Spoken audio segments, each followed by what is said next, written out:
ಆ ಮೂರು ಮರ್ಡರ್ಗೆ ಆಗ ಕಾರಣ ಇದೆ ಇಲ್ಲಿಯ ಕಾಗಿನ ನದಿಯ ಇಲ್ಲಿಗಲ್ ಸ್ಯಾಂಡ್ ಮಾಫಿಯಾ ಮಾಡುವಂಥದ್ದು ಪ್ರೋತ್ಸಾಹ ಕೊಡುವಂಥವ್ರು ಇವರೇ. ನಾವು ನೂರಾರು ಸಾರಿ ಹೋರಾಟ ಮಾಡೀವಿ. ನಾವು ನಿಲ್ಲಿಸೋಕೆ ಹೋದರೆ ನಮ್ಮ ಮೇಲೆ ಇವರು ಕರ್ತವ್ಯಕ್ಕೆ ಅಡ್ಡಿ ಅಂತ ಕೇಸ್ ಹಾಕ್ತಾರೆ.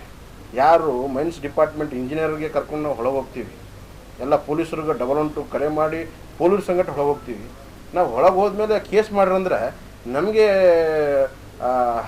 ಡ್ಯೂಟಿ ಮಾಡೋಗೆ ಅಡತಡಿ ಮಾಡಿ ಅಂತೇಳಿ ನನ್ನ ಮೇಲೆ 353 ಸೆಕ್ಷನ್ ಪೀಸ್ ಹಾಕಿ ಕರ್ತವ್ಯಕ್ಕೆ ಅಡ್ಡಿ ಅಂತೇಳಿ ಕೇಸ್ ಹಾಕಿ ನಮ್ಗೆ ಒಳಗಾಗ್ತಾರೆ. ನೀವು ಎಷ್ಟೇ ಒಳಗೆ ಹಾಕಿರಿ, ಎಷ್ಟೇ ಸುಳ್ಳು ಕೇಸ್ ಹಾಕಿರಿ, ಇವನ್ನು ನಾವು ಯಾವ ಅಂಜಕ್ಕಿಲ್ಲ, ನಾವು ಹಿಂದೆ ಸರಿಪಡಿಲ್ಲ.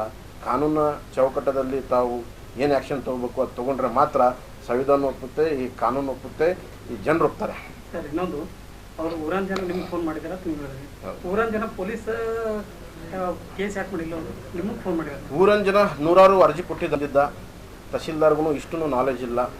ನನ್ನ ಸಮಟ್ಟಿಗೆ ಯಾವ ಎಕ್ಸಾಮ್ ಬರೆದು ಪಾಸ್ ಆಗಿದ್ದಾರೋ ದೇವರಿಗೆ ಗೊತ್ತು.